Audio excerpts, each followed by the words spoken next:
자, 결국 트럼프 미국 대통령의 관세 전쟁이 막을 열었습니다. 지난 1일 현지 시간이었죠. 트럼프 대통령은 캐나다, 멕시코, 중국을 상대로 관세를 부과하는 행정명령에 공식 서명을 했습니다.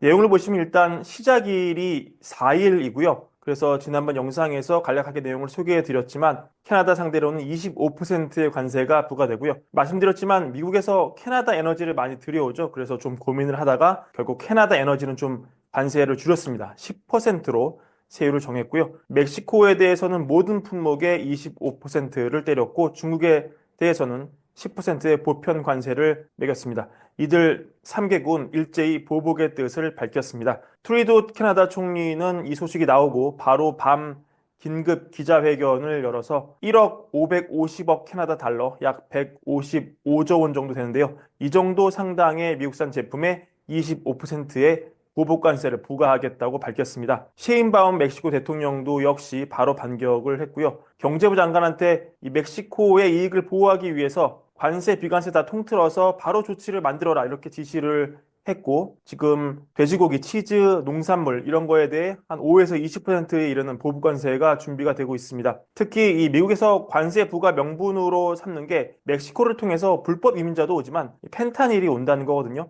근데 여기에 대해서 맹비난하면서 완전히 말도 안 되고 우리한테 뒤집어 씌우는 거다. 미국에서 멕시코 범죄 조직에 제공하는 총을 판매하는 미국 총기 상점이 더 문제다. 이렇게 말을 하고 있습니다. 중국을 상대로는 10% 보편 관세를 매겼는데 중국은 제소하겠다고 나왔습니다.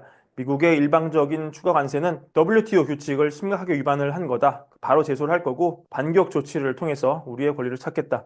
이렇게 말을 했습니다. 기본적으로 이 관세는 경제학에서 나오는 개임 이론으로 분석을 할 수가 있습니다. 죄수의 딜레마 상황이라는 이 케이스가 굉장히 유명하죠.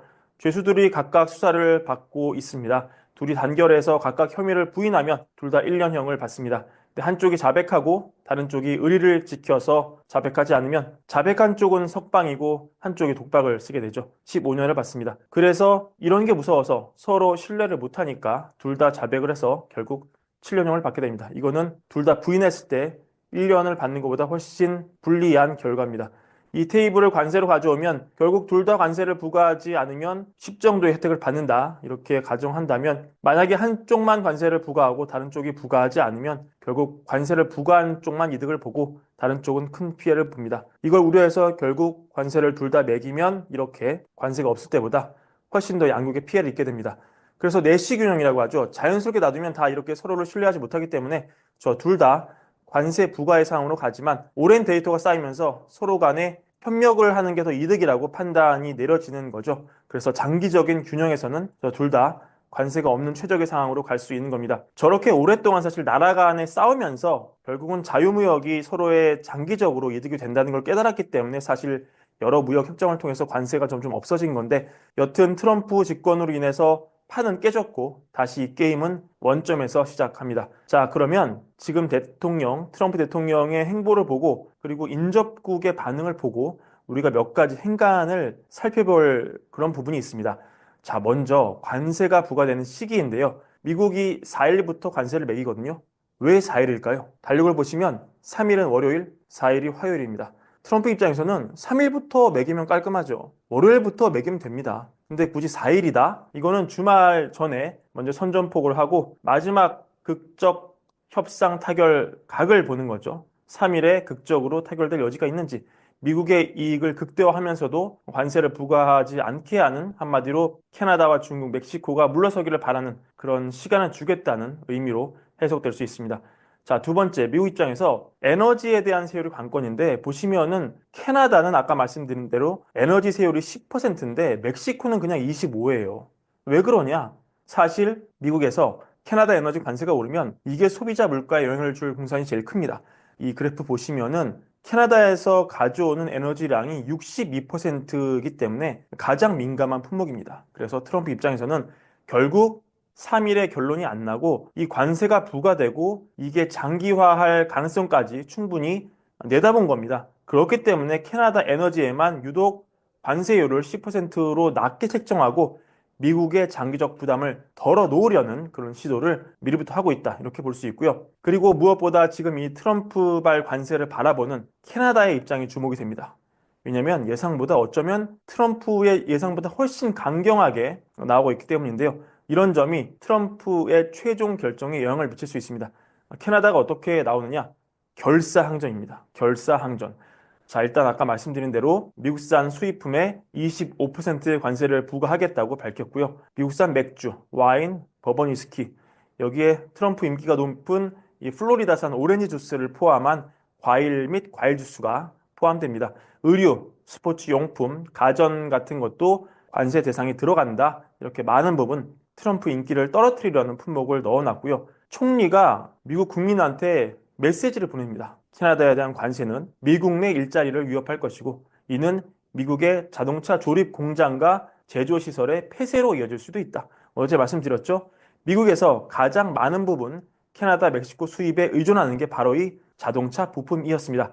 따라서 관세로 인해 이 원가가 오르면 자동차 업계 미국 상당한 타격 받을 수 있습니다.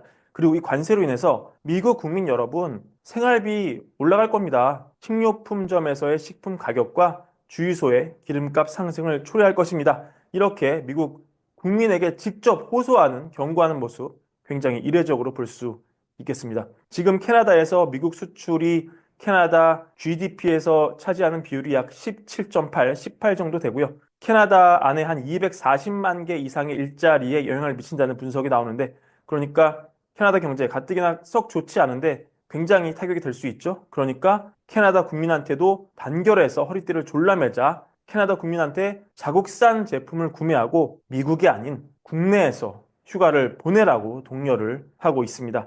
그러면서 우리는 이 상황을 원하지 않았지만 물러서지 않을 것이다. 결사항전 모드입니다.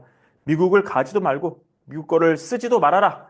완전히 지금 공세 수위를 높이고 있습니다. 결정적인 멘트, 저는 이것으로 봅니다. 미국과 캐나다는 노르망디 해변부터 한반도, 한국 전쟁까지 어두운 시간 속에서 함께 싸웠고 피를 흘렸다. 우리는 세계에서 가장 성공적인 경제, 군사, 안보 파트너십을 구축해왔다. 이거 뭡니까, 여러분? 자, 정말 절친이라고 생각한 친구가 나한테 실수했어요. 넘어갈 수 있죠. 넘어갈 수 있습니다. 용서할 수 있습니다. 하지만 정말 선을 넘는 행동을 했고 나 정말 더 이상 안 되겠다. 나 진짜 손절하겠다. 이렇게 메시지를 보내고 싶을 때 자, 친구를 불러놓고 우리가 지난날 정말 청춘을 함께 불태웠고 함께 똘똘 뭉쳐서 세상과 싸우면서 젊은 날 보냈는데 이제는 안 되겠다. 널 보내줘야겠다.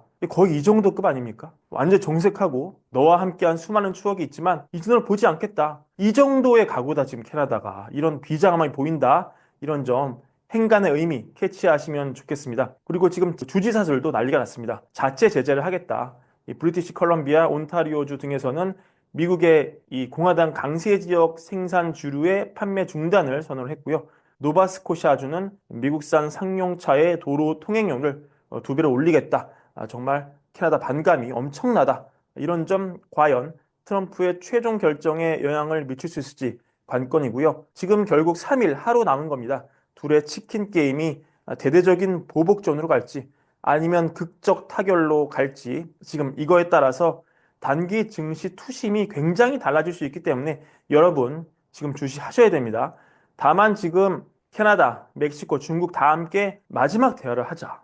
트루도 총리는 우리는 긴장 고조를 추구하지 않는다. 이렇게 얘기하면서 우리는 트럼프 대통령과의 대화를 원한다. 이렇게 말을 했고요. 멕시코 대통령 역시 대립은 원치 않는다. 대화하자. 이렇게 나오고 있고 중국 역시 양국 관계에 안정적이고 건강한 그런 지속 가능한 발전을 바란다.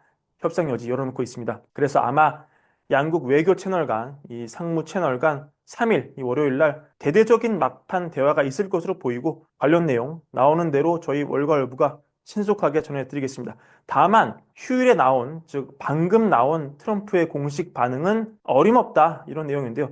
일단 트럼프도 우리가 다소간에 어려움이 있을 것을 인정합니다. 하지만 크지 않을 것으로 보면서 글을 이렇게 올리는데 우리는 캐나다를 보조하는데 수천억 달러를 지불하고 있다. 그럴 이유가 없다. 우리는 그들이 가진 어떤 것도 필요하지 않다. 우리는 무한한 에너지를 보유하고 있고 우리의 자동차도 직접 만들어야 되고 우리가 사용할 수 있는 것보다 더 많은 목재를 가지고 있다. 엄청난 보조금이 없었다면 캐나다는 더 이상 생존 가능한 국가로 존재할 수 없다.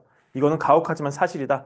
따라서 캐나다는 우리의 소중한 51번째 주가 되어야 된다. 이 얘기를 또 합니다. 그래서 훨씬 낮은 세금과 캐나다 국민을 위한 훨씬 더 나은 군사 보호를 제공할 것이다. 그리고 관세도 없을 것이다.